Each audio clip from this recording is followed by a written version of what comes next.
How you guys, कैसे हैं आप सभी। आई होप आप सभी अच्छे होंगे। आपका स्वागत है अगली वीडियो में। आज मैं बात करूंगा क्या इंटरनेशनल लॉ एक सच्चाई में जो है लॉ है कि नहीं। ओके, ये मैं इसीलिए सेपरेट में बात करने वाला हूँ इस स्टेटमेंट के बारे में, क्योंकि ये स्टेटमेंट जो है ये सेपरेटली ही क्वेश्चंस में आ जाती है। ओके, इसके बारे में आज मैं पूरी डिटेल में बात करूँगा। आप इस वीडियो के साथ बनी रहिएगा, ज़रा से स्किप मत करिएगा। चलिए स्टार्ट करते हैं आज की वीडियो बिना किसी देरी से।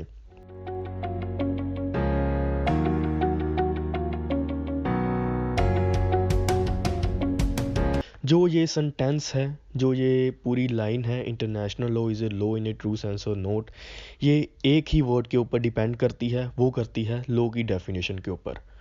लॉ की डेफिनेशन हमें पता होना चाहिए, तभी हम कर सकते हैं कि इंटरनेशनल जो लॉ है वो लॉ की डेफिनेशन में आएगा कि नहीं आएगा। ये लॉ की डेफिनेशन ही इस बात का प्रमाण है कि जो इंटरनेशनल लॉ है वो ट्रू सेंस में लॉ है या नहीं। इसके लिए मैं इस वीडियो को दो भागों में बांट रहा हूँ। ओके, एक में पहले बात करेंगे इंटरनेशनल लॉ जो है वो लॉ है। दो व्यूज़ में बांट रहा हूँ। एक कहेगा इंटरनेशनल लॉ जो है वो नहीं है, दूसरा कहेगा इंटरनेशनल लॉ जो है वो है। ये सम ऑफ जूरिस्ट हैं जिन्होंने कुछ कहते हैं कि इंटरनेशनल लॉ जो है वो लॉ है, कुछ कहते हैं इंटरनेशनल लॉ जो है वो लॉ नहीं है। ओके, पहला व्यू हम देखते हैं। उस पहले व्यू में आ जाता है कि international law is not a law. कौन कौन से जूरिस्ट हैं इसमें जो कहते हैं कि इंटरनेशनल लॉ जो है वो लॉ नहीं है। सबसे पहले आ जाते हैं ऑस्टिन, हॉब्बिस एंड पुफेंड्रॉफ। ये तीन जूरिस्ट हैं। ये तीन जूरिस्ट कहते हैं जो इंटरनेशनल लॉ है ये लॉ नहीं है। ओके, इनका ये मानना इसीलिए है क्योंकि ये कहते हैं कि law is a command of sovereign enforced by superior political authority. Okay, law in तीनों की, हॉब्बिस, ऑस्टिन एंड पुफेंड्रॉफ, कहते हैं कि जो लॉ होगा वो पॉलिटिकल अथॉरिटी द्वारा कमांड किया गया ही हम मानेंगे कि ये लॉ है। अगर कोई पॉलिटिकल अथॉरिटी जो होगी वो लॉ को बताएगी कि हाँ ये लॉ है, तभी हम मानेंगे कि वो लॉ है। और ऐसा इंटरनेशनल लॉ में नहीं होता, क्योंकि इंटरनेशनल लॉ में कोई भी पॉलिटिकल अथॉरिटी नहीं है। Political authority in the sense जैसे हमारे यहाँ पे लेजिस्लेचर है, जुडिशरी है, इन दोनों के पास जो है पावर होती है लॉ को बनाने की। ऐसे ही कहते हैं कि कोई पॉलिटिकल अथॉरिटी नहीं है, लेजिस्लेचर है नहीं है। ओके, कि कोई स्पेसिफिक जो है स्पेसिफिक तैयार नहीं की गई लेजिस्लेचर इंटरनेशनल लॉ के लिए, इसीलिए हम ये मानेंगे कि इंटरनेशनल लॉ जो है वो लॉ नहीं है। ओके, इसके सपोर्ट में कुछ और जूरिस्ट भी आ गए थे, जैसे हॉलैंड हो गया एंड बेंथम हो गया। उनको भी यही मानना था कि इंटरनेशनल लॉ जो है वो लॉ नहीं है। ओके, उन्होंने क्या कहा था, उन्होंने कुछ पॉइंट्स रखे थे कि international law is not a law in true sense. वो पॉइंट्स क्या हैं? सबसे पहला पॉइंट आ जाता है कि जो इंटरनेशनल लॉ है वो म्युनिसिपल लॉ की तरह सुपीरियर पॉलिटिकल अथॉरिटी द्वारा गवर्न नहीं किया जाता। ओके, कोई सुपीरियर पॉलिटिकल अथॉरिटी नहीं है इंटरनेशनल लॉ में, ये सबसे पहला पॉइंट है। ओके, दूसरा पॉइंट है इसमें जो इंटरनेशनल लॉ है ये कोई सैंक्शन नहीं करता। जैसे कि हमारी लेजिस्लेचर है, ये एक परफॉर्मा पूरा एक्ट बनाती है, सभी लॉज के ऊपर एक एक्ट बनाती है। लेकिन जो इंटरनेशनल लॉ है इसका एक स्पेसिफिक एक्ट नहीं है, इसमें कोई सैंक्शन नहीं है। ओके, इसमें क्या है, हम ये दूसरा पॉइंट कह सकते हैं international law lack of sanction है, इसमें कोई भी सैंक्शन नहीं करता। आगे है international law lack legislative machinery, judiciary machinery and executive machinery.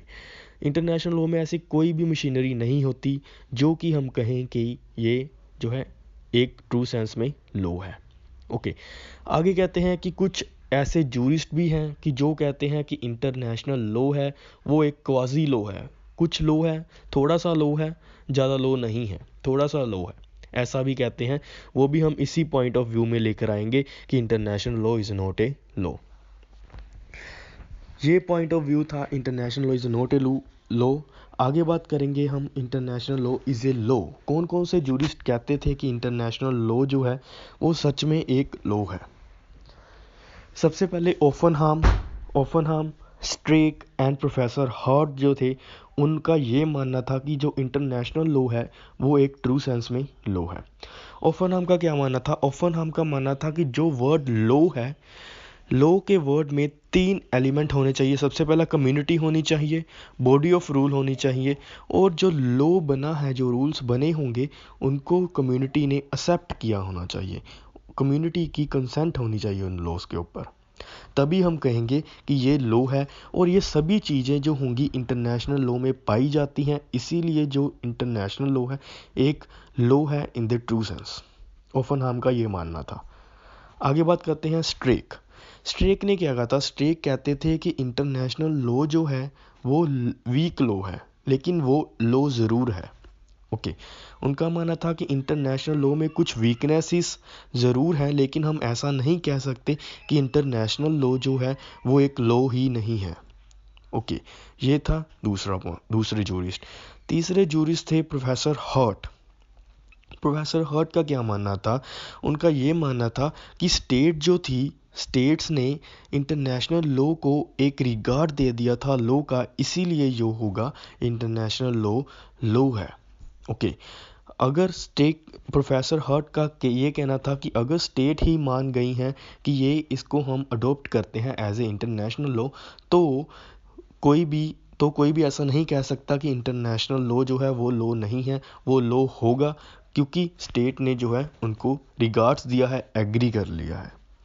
Okay, इसमें भी कुछ पॉइंट्स मैं बताने वाला हूँ। ओके, इसमें क्या पॉइंट्स हैं? क्योंकि सम स्टेट्स थी, पहला पॉइंट ये है कि कुछ स्टेट्स ने, some states treat international law as a law.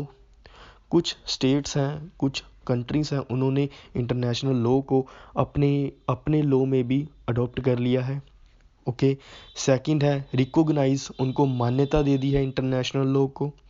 Okay, third है जो कस्टमरी रूल्स हैं, कस्टम रूल्स हैं, उनको चेंज करके उन्होंने ट्रीटीज में बदल लिया है।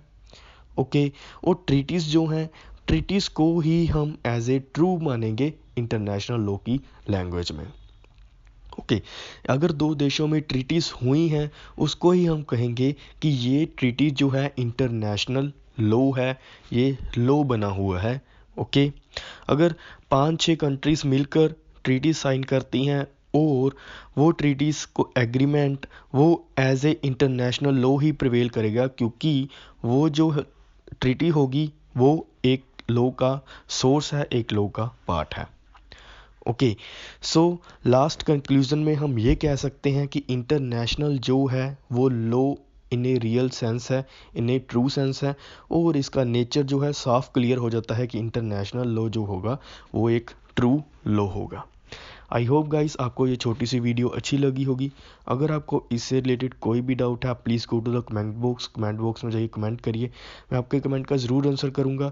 और अगर आपको कोई भी डाउट है, आप मुझे मेल भी कर सकते हो, मेल आईडी मैंने डिस्क्रिप्शन बॉक्स में डाल दी है। ओके, इस चैनल को सब्सक्राइब करना मत भूलिएगा। Thank you so much guys for watching. Subscribe for more videos.